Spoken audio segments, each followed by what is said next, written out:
오늘 우리에게 주시는 하나님의 말씀을 같이 읽습니다. 하나님의 말씀은 신약성경 사도행전 1장 1절에서 8절까지 말씀입니다. 신약성경 사도행전 1장 1절에서 8절까지 말씀. 제가 가진 성경은 신약성경 187쪽입니다. 사도행전 1장 1절에서 8절까지 말씀을 저하고 함께 교독하도록 하겠습니다. 제가 먼저 1절을 읽습니다. 데오빌로여, 내가 먼저 쓴 글에는 무릇 예수께서 행하시며 가르치시기를 시작하심부터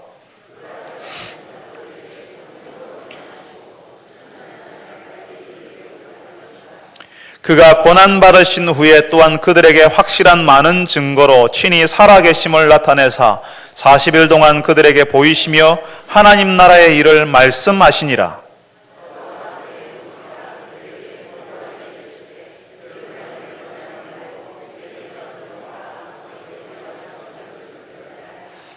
요한은 물로 세례를 베풀었으나 너희는 몇 날이 못되어 성령으로 세례를 받으리라 하셨느니라.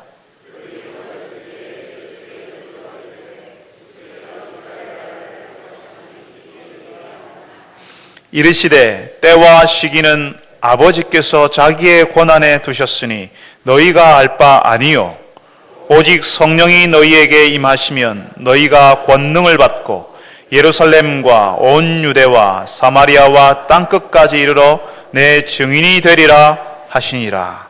아멘. 할렐루야 찬양대에서 하나님께 찬양을 올려드리겠습니다.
참 좋으신 하나님 아버지, 오직 주만이 우리의 구원이 되신다고 우리의 힘이 되신다고, 우리가 피할 수 있는 산성이 되신다 고백할 수 있게 하셔서 감사합니다.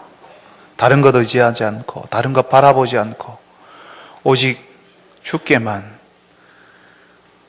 우리의 구원이 있고 우리가 피신할 자리가 있다는 사실을 깨닫게 하셔서 오늘도 저희들이 예배의 자리에 나옵니다. 주님, 이제 저희들이 주의 말씀을 들으려 합니다. 주께서 말씀하실 때에 우리의 귀가 열리게 하시고 우리의 마음이 열리게 하여 주옵소서. 주께서 말씀하실 때에 그 말씀 깨닫게 하시고 그 말씀 앞에서 우리가 어떤 사람들인지 보게 하여 주시옵소서. 예수님의 이름으로 기도합니다. 아멘.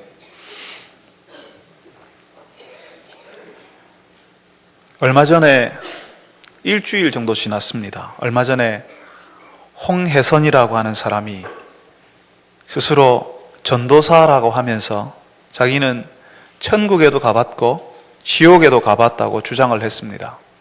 그리고 그 천국과 지옥을 설명하면서 그 사람이 말하는 죄를 회개하지 않으면 지옥에 간다고 이야기했습니다. 더 가관인 것은 이 사람이 예언을 한다고 하는데요. 12월 14일 새벽에 우리나라에 전쟁이 난다고 했습니다. 한국 땅에 교회가 죄를 많이 지어서 그 죄 때문에 이 땅에 전쟁이 난다고요. 그래서 그 전쟁이 나기 전에 미국으로 노아의 방주라 이야기하면서 미국으로 이 사람은 피신을 했습니다. 그 사람을 따라서 몇몇 목사들도 성도들과 함께 동남아시아로 피신한 것으로 알고 있습니다. 12월 14일 새벽에 전쟁이 났었나요? 터무니없는 주장이었지요. 그런데 그 사람은 이미 전쟁이 났지만 정부가 그걸 숨기고 있다고 이야기합니다. 참 답답한 것은 이런 사람들이 하는 예언이라고 말하는 것에 수많은 사람들이 미혹을 당한다는 거죠. 혹한다는 겁니다. 그냥 미는 대로 밀리고 끄는 대로 끌려가는 사람들이 많은 겁니다. 결정적으로 이런 사람들이 하나님과 직접 통한다고 하니까요. 천국에도 가보고 지옥에도 가봤다고 이야기하니까 그냥 거기에 눌려버리는 겁니다. 그리고 이 사람이 시키는 대로 하는 거죠. 그런데 이런 사람들이 늘 입에 달고 다니는 것이 뭐냐면요, 성령입니다. 자신이 성령으로 충만해서 천국에도 가봤고 지옥에도 가봤고 예언도 할 수 있다고 하나님이 직접 자기에게 주시는 것이다 이렇게 말하는 겁니다. 여러분, 이런 것이 성령 하나님이 하시는 일인가요? 참 황당한 것은 한국에 전쟁이 난다는데 자기는 미국으로 피신을 해요. 노아의 방주에 올라타라고 다른 사람들에게 이야기하면서 한국을 떠나는 겁니다. 사람들이 성령을 얼마나 많이 오해하냐면요, 성령이 임하시면 자기에게 특별한 능력이 생긴다고 생각해요. 나에게 없는 무언가를 내가 가질 수 있다라고 생각합니다. 그러니까 많은 성도들이요, 나한테는 그런 능력이 없거든요, 특별한 게 오지 않았거든요, 소유하지 않았거든요. 그런데 특별한 걸 소유했다고 말하는 사람이 나타나면 그냥 그 앞에서 기가 죽어버리는 겁니다. 그 사람이 말하는 대로 해야 될 것처럼 생각한다는 거죠. 여러분, 성령을 말하고 예언이라고 말하면 다 성령이고 다 예언입니까? 참 웃기는 것이요, 한국 교회가 저런 황당한 사람들이 황당한 이야기를 하면요, 통하는 교회라는 겁니다.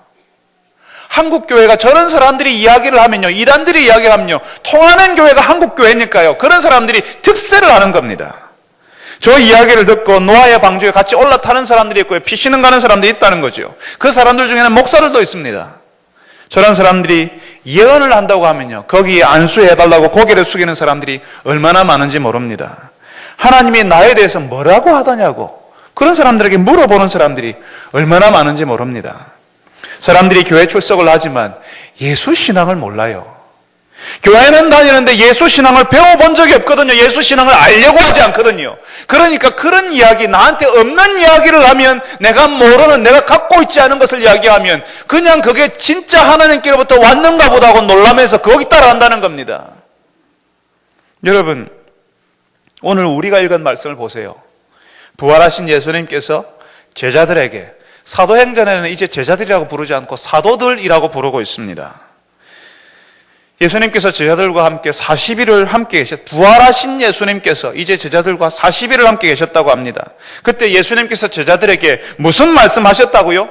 3절에 보니까 하나님 나라의 일을 말씀하시니라 라고 이야기합니다. 여기서 말하는 하나님의 나라는 우리가 죽고 나면 가게 되는 그 하나님의 나라를 가리키는 것이 아닙니다. 우리가 죽으면 가는 나라도 하나님의 나라이지만 지금 우리가 발을 딛고 살고 있는 바로 여기도 하나님이 다스리는 곳이잖아요.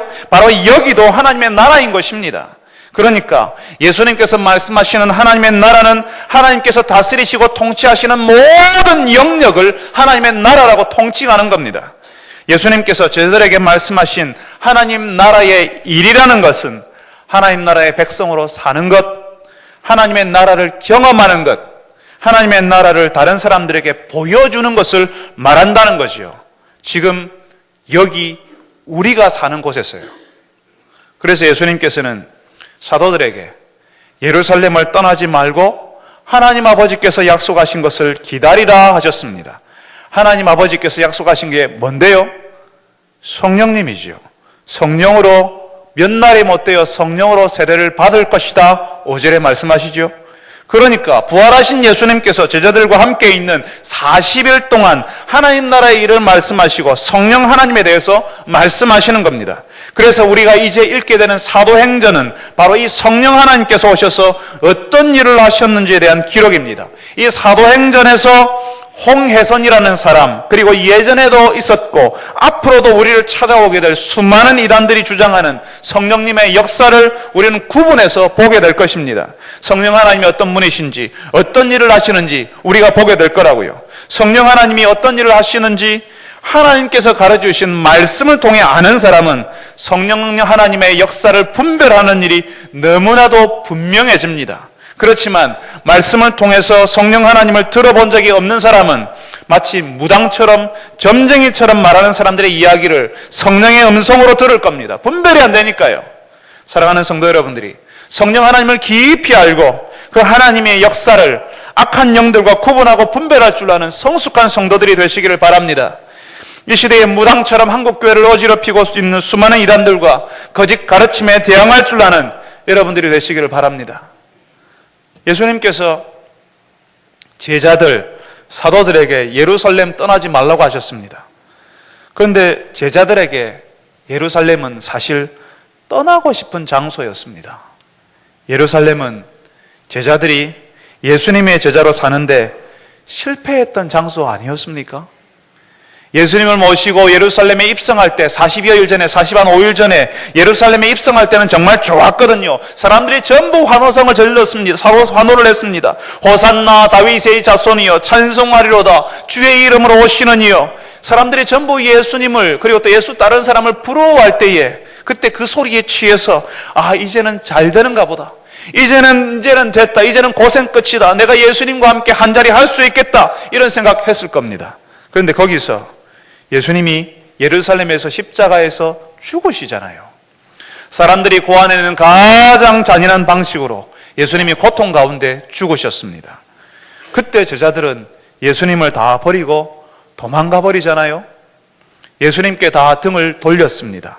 예수님의 제자 베드로는 하룻밤 사이에 예수님을 3번이나 모른다고 부인했습니다.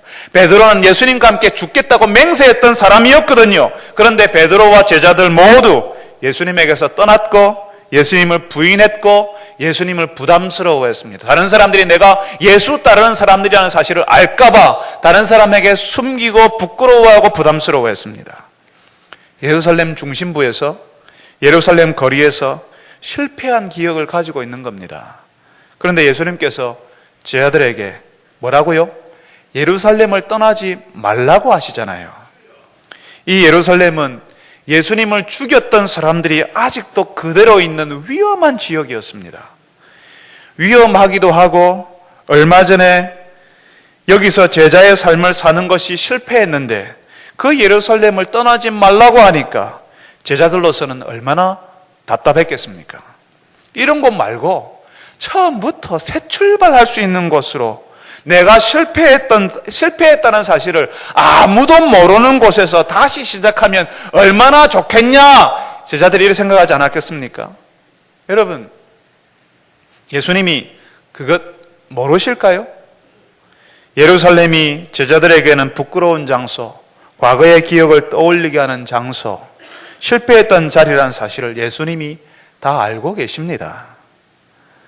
그런데 제자들이 실패했던 그 예루살렘에서 다시 시작하고 그 예루살렘에서 하나님의 일이 일어나는 것을 보아야지 다른 곳에 가서도 하나님의 일을 일으킬 수 있는 것입니다. 우리가 실패했던 가정에서 믿지 않는 남편과 아내 그리고 믿지 않는 부모님 속에서 우리가 예수의 사람으로 사는 것을 보이지 못하면, 우리가 예수님의 사람으로 변하는 것을 보여주지 못하면 다른 곳에서 보여주는 것은 진짜가 아닌 것입니다. 함께 있는 직장 동료들에게 내가 예수의 사람이라는 사실을 보여줄 수 없으면 다른 곳 다른 사람에게도 예수님의 사람이라는 사실을 흉내만 내게 될 것입니다. 우리 가족들은 나를 다 알아요. 내가 어떻게 사는지, 내가 제자의 삶을 사는지 살고 있지 않은지 다 보고 다 알고 있습니다. 왜 그런 영화 제목이 있잖아요. 나는 네가 지난 여름에 한 일을 알고 있다. 그것처럼 나는 네가 집에서 어떻게 하는지 다 알고 있다. 가족들은 다 알고 있어요. 그러니까 집에서, 직장에서 내가 익숙하게는 살았지만 제자로 살지 못했던 그 실패의 장소가 아니라 다른 데서 시작하고 싶은 겁니다. 집에서, 직장에서는 예수 믿는 사람으로 살지 못하는데 교회에서는 예수 믿는 사람으로 사는 사람들이 그래서 얼마나 많은지 모릅니다. 그런데 예수님께서 제자들에게 부탁하신 말씀은 어떻게 하라고요? 실패했던 그 자리, 예루살렘을 떠나지 말고 거기서 기다려라. 거기서 시작하라 하시는 겁니다. 사랑하는 성도 여러분, 우리의 변화도, 우리가 예수의 사람으로 사는 것도 우리가 실패했던 자리에서 다시 시작되어야 하는 것입니다. 여러분이 남편 앞에서 예수 믿는 사람으로 사는 것이 어렵지요?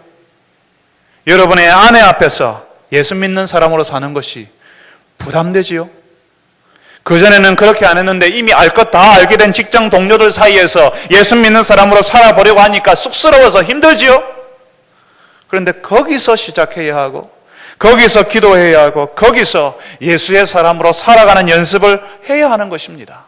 완벽하게 되어라, 흠도 티도 없는 사람이 되어라가 아닙니다. 우리가 실패했던 그 자리에서 우리는 또 실패하겠지만 여전히 하나님을 의지하고 또 의지하라는 것입니다. 그때 역사가 일어나고 그때 우리가 기대하지도 상상하지도 못했던 일이 벌어진다고요. 사랑하는 성도 여러분들이 여러분의 가정에서, 여러분의 직장에서 예수의 사람으로 살기를 바랍니다. 비록 거기가 실패했던 자리일지는 모르지만 실패의 기억에서 벗어나서 예수의 사람으로 살아보겠다고 결단하고 연습하시는 여러분들이 다 되시기를 바랍니다. 예수님께서는 제자들에게 실패했던 장소에서 기다리라고 하는데 제자들의 관심은 다른 데 있습니다. 뭐라고 제자들이 이야기하죠? 주께서, 예수님, 주께서 이스라엘 나라를 회복하심이 이때입니까? 라고 묻습니다. 이 말을 조금 쉽게 말하면요, 예수님, 종말이 언제 옵니까? 이제 세상의 끝이 온 거 아닙니까? 예수님이 부활하셨고 예수님이 하나님이 보내신 구원자, 하나님의 아들이라는 것이 확실한데 그러면 이제 세상 끝이 오는 것 아닙니까? 이렇게 묻는 겁니다. 종말의 마지막 때에 이스라엘이 회복되리라 라고 하는 구약의 예언이 있었거든요. 사실 우리가 다 이런 관심이 있습니다.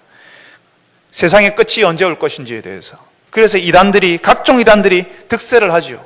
그 사람들이 이야기합니다. 곧 종말이 온다고. 그러니까 이 이단들이 자꾸 종말에 관한 이야기하니까요, 교회에서 종말에 관한 이야기를 못 하겠어요. 왜냐하면 자칫 잘못하면 이단 소리 들을까 봐요. 당연히 주 예수여 소시옵소서라고 이야기하면서 우리가 종말의 때를 기다리는 사람으로 종말에 관한 설교도 해야 되고 종말에 관한 이야기를 해야 되는데 이단들이 하도 이상한 이야기를 많이 하니까 종말에 관한 이야기를 하지 못하는 교회가 되어버렸다는 겁니다.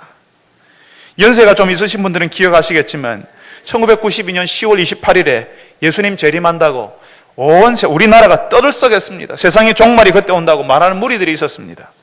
요즘 세상을 시끄럽게 만드는 신천지도 사실은 불건전한 종말론을 말하는 사람들입니다. 언제 세상 끝이 오냐, 세상 끝이 언제냐라고 사람들이 늘 관심을 가지고 있으니까 그거 이야기해 주는 겁니다. 세상 끝이 온다라고 이야기하니까 정말 그러냐고 그렇게 말하는 사람들에게 사람들이 고개를 숙이고 들어가는 겁니다. 그런데 오늘 예수님께서 뭐라고 하신다고요? 때와 시기는 너희가 알 바 아니요. 때와 시기는 알 바 아니오. 오직 너희는 뭐해라? 성령이 임하시면 너희가 권능을 받고 너희들이 증인이 되리라. 내 증인이 되리라. 이렇게 8절에 예수님께서 이야기하시는 겁니다. 사랑하는 성도 여러분, 예수님의 제자들이 예수님께 언제 끝이 옵니까? 라고 물었거든요. 그러니까 예수님께서 오직 성령이 임하시면 이라고 이야기하십니다. 다른 말로 하면 예수님, 이제 세상 끝이 오고 완전한 하나님의 나라가 오는 거 아닙니까? 라고 하니까 예수님께서 성령의 임하심이라는 주제로 관심을 돌린다는 거죠. 왜냐하면 성령이 임하면 권능을 받고 그 하나님의 나라를 비로소 경험하게 될 것이니까. 성령의 경험이 없이는, 성령의 임하심이 없이는 하나님의 나라라고 하는 것이 무의미한 것이니까, 성령 하나님을 우리가 체험하지 않고서는 이 땅에서 하나님의 나라를 누릴 수 없으니까, 하나님의 통치, 하나님의 다스림은 오직 성령 하나님으로만 가능한 것이니까, 이 성령을 통해서 우리는 하나님의 나라를 경험하고 하나님 나라의 백성으로 살아가게 되니까 예수님께서는 하나님의 나라를 회복하심이 이때입니까? 라고 말하는 그 제자들에게 성령이 임하시면 라고 예수님께서 말씀하시는 겁니다. 그러니까 성령님께서는 우리가 하나님 나라의 백성으로 살아갈 힘을 주시고 하나님 나라를 경험하고 누리도록 하신다는 것입니다. 우리가 8절을 읽으면요, 오직 성령이 너희에게 임하시면 너희가 권능을 받고 라고 이야기하는데, 바로 이 권능이라는 말에 수많은 사람들이 넘어집니다. 왜냐하면 분명히 나 예수 믿거든요. 예수 믿으면 성령 하나님께서 자연스럽게 우리 가운데 오십니다. 그런데 아직까지 우리는요, 이 권능을 특별한 것, 나에게 없는 뭔가 큰 것을 소유하는 것, 가지게 되는 것으로 오해하고 있었기 때문에 아직도 나에게는 그런 것이 없으니까, 아, 나는 성령 하나님이 아직 나에게 계시지 않는가 보다. 그리고 성령 하나님이 계신다고 말하는 특별한 어떤 사람이 나타나면 그 앞에 우리는 고개를 숙이고 그 사람이 하는 말에 꼼짝없이 이야기를 듣고 있다는 것이요. 여러분, 권능이 뭐겠습니까? 성령이 임하시면 너희가 권능을 받고 라고 이야기할 때 이 권능, 권세, 능력, 힘을 이야기하는데요, 이 권능이란 예수의 사람으로 살아갈 수 있는 힘, 예수의 사람인 것을 드러내는 능력을 말하는 것입니다. 우리가 천군 천사를 마음대로 부리고 우리 마음대로 영적인 세계를 좌지우지하게 되는 것을 말하는 것이 아니라는 겁니다. 어떤 사람은 마치 권능을 받는다고 할 때에 그런 능력이 생겨서 사람들에게 이래라 저래라 하는 권세가 생기는 것으로 오해를 하는 경우가 있습니다. 여러분, 분명히 이해하셔야 합니다.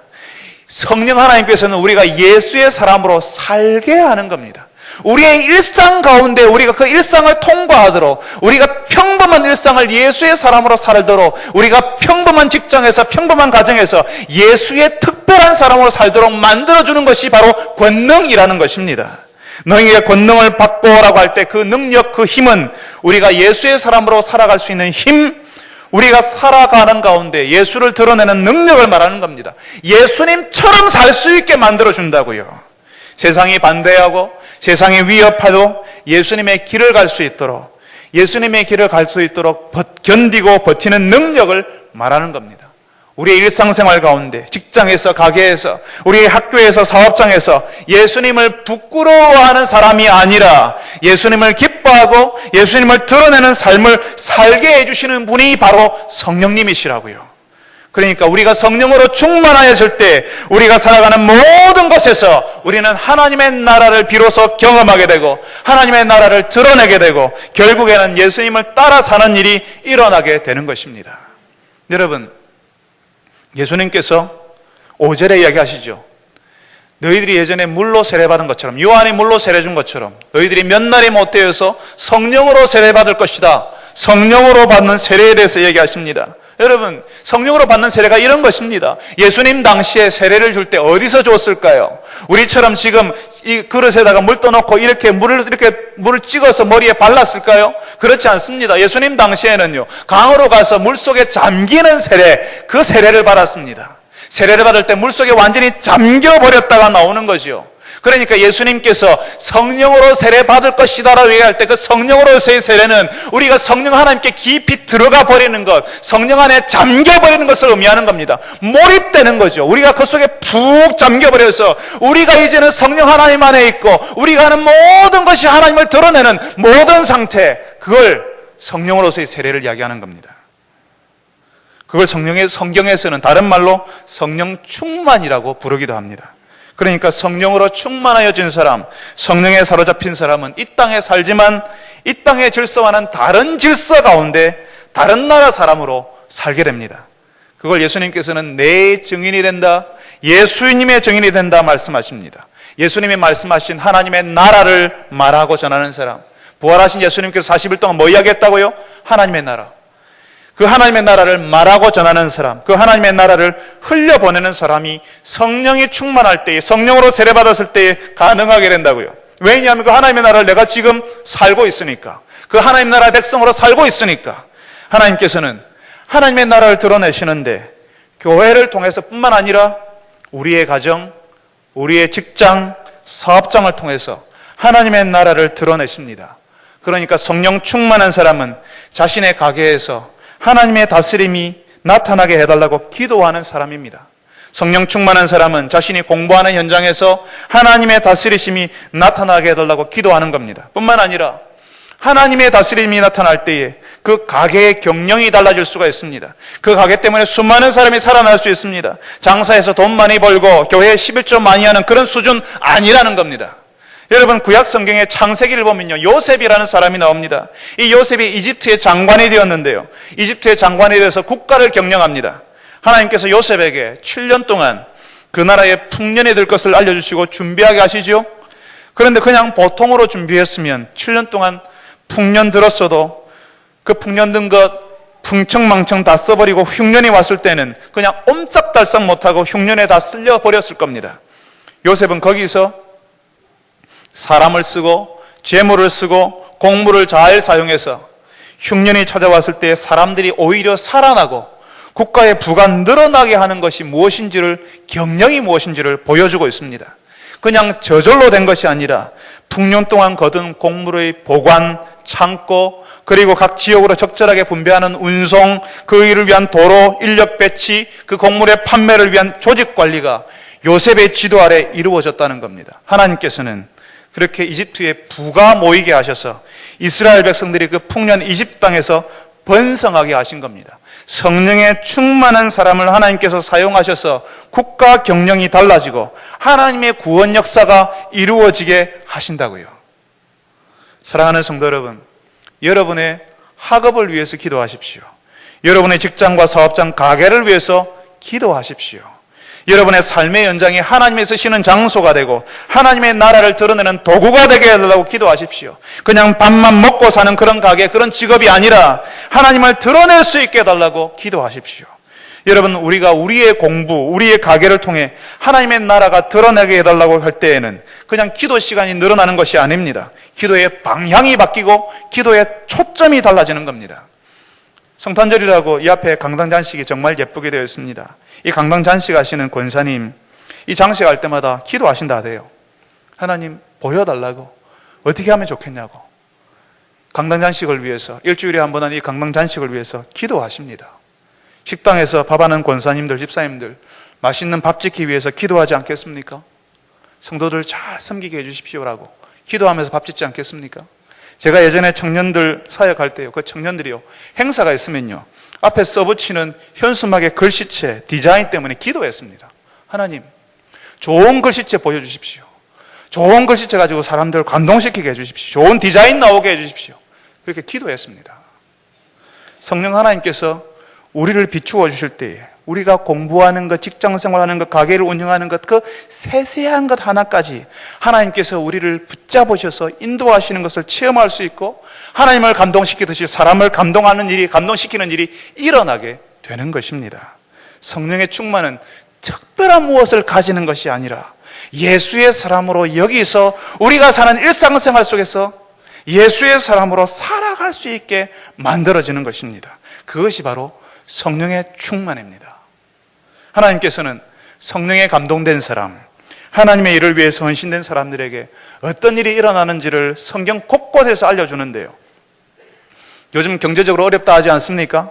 그렇지만 하나님이 살리시는 사람이 있다는 사실을 알려주십니다. 구약 성경에 열왕기라는 성경이 있는데 거기에 보면 이스라엘과 주변 지역에 흉년이 찾아왔어요. 모든 사람들이 굶어 죽을 판입니다.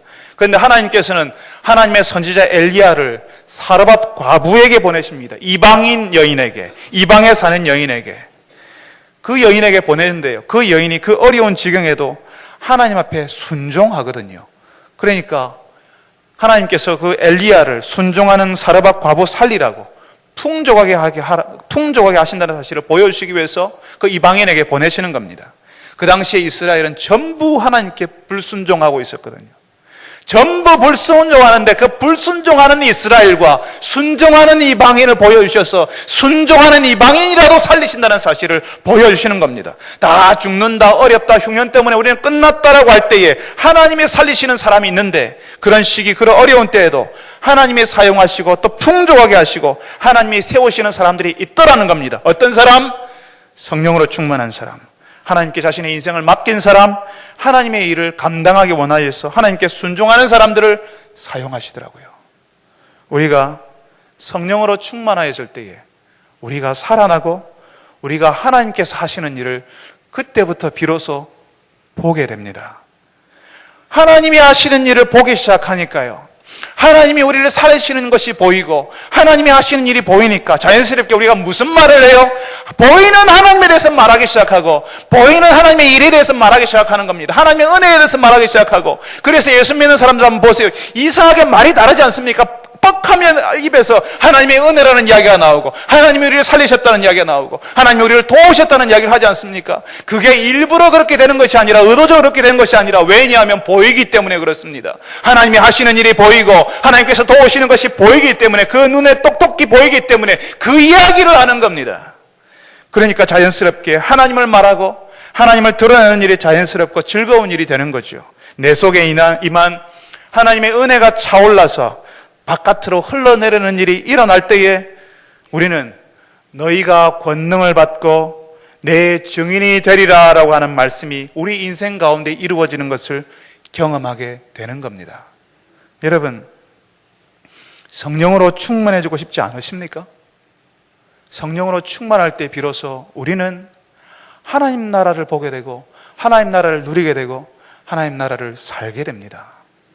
성령으로 충만해지려면요, 성령으로 충만해지기를 원하는 갈망이 있어야 합니다. 어떤 사람들이 노후에 노후 생활을 편하기 위해서 얼마를 모아야 된다 목표를 정한다면서요. 그렇게 하면 그 목표를 위해서 움직인다면서요.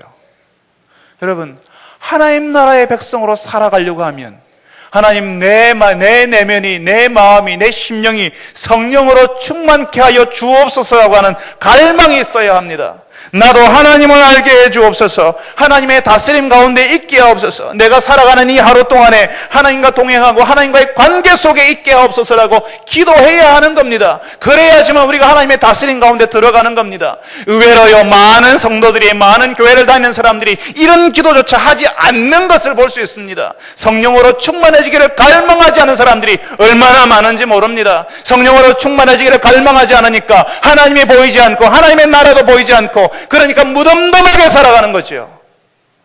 성령으로 충만해지기를 갈망해야 합니다. 그리고 그 일을 위해서 기도해야 하는 겁니다. 뿐만 아니라 죄를 고백하고 회개해야 합니다.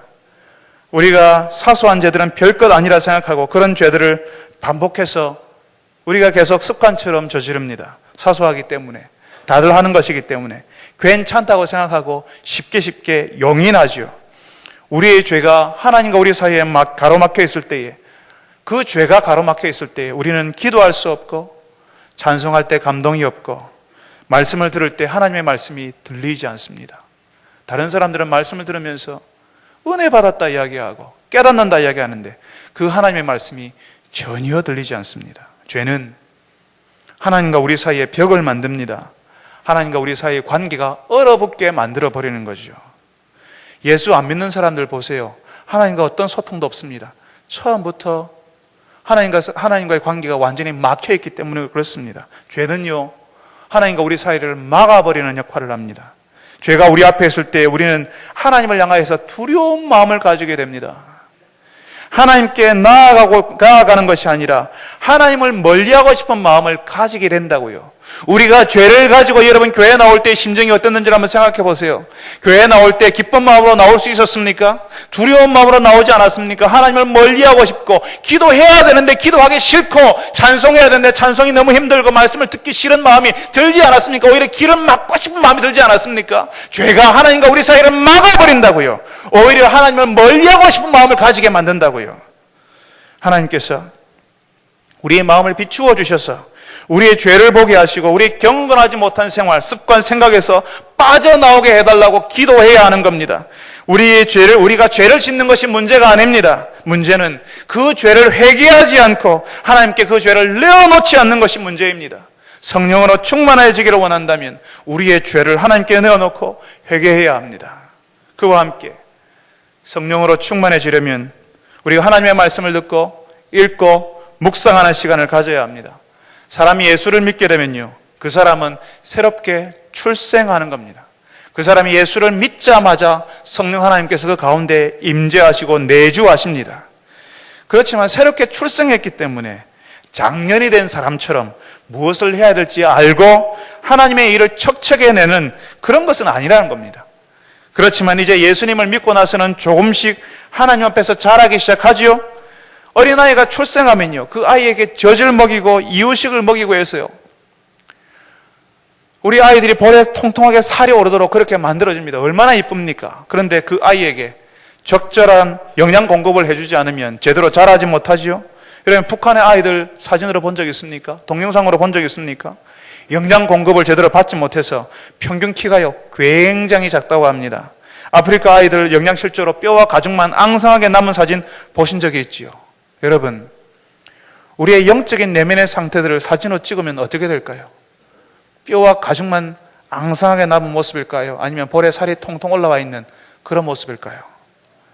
영적으로 출생한 사람이 영적인 양식을 공급받지 못하면 자라지 못하는 겁니다. 늘 병자처럼 누워있게 됩니다. 숟가락으로 떠서 먹여주는 것만 먹고 삽니다. 그냥 그대로 있습니다. 자라지 못합니다. 심지어는 자신은 교회는 다니지만 예수를 믿는지 안 믿는지조차 모른 채 그렇게 지나게 되는 겁니다. 성령 하나님이 자기 안에 있는지 없는지조차도 모르면서, 성령 하나님의 존재조차 모르면서 살게 되는 겁니다. 그런데 영적으로 출생한 사람이 계속 충분한 영양 공급, 그러니까 잘 준비된 말씀을 듣고 그 말씀을 가지고 사는 사람들 사이에서 함께 교제하고 그 말씀대로 살기 위해 쓰는 일이 일어날 때 그 사람은 성령으로 충만한 사람으로 살 수 있게 됩니다. 우리가 성령으로 충만해질 때마다 우리는 성령께서 하시는 놀라운 일을 경험하게 됩니다. 하나님이 하시는 일이 보이고 하나님의 나라가 보인다고요. 그런 성도들이 교회 안에 일어날 때에 교회가 달라집니다. 우리가 성령으로 충만해질 때에 우리를 지긋지긋하게 괴롭히는 죄의 습관들이 하나씩 그것이 구원이라고 말씀드렸죠. 우리가 이 땅을 발을 딛고 사는 동안에 우리를 지긋지긋하게 얽어매던 쇠사슬처럼 우리의 목을 감고 있는 것들이 하나씩 끊어져 나가는 것들을 경험하게 될 겁니다. 그리고 그 전에 상상하지도 못했고 기대하지도 못했던 인생의 방향으로 우리가 살아가게 되는 것을 경험하게 될 것입니다. 성도들의 가정, 성도들의 직장 생활이 달라지는 것을 경험하게 될 것입니다. 그런데 여러분, 진짜 달라지는 것이 하나 있습니다.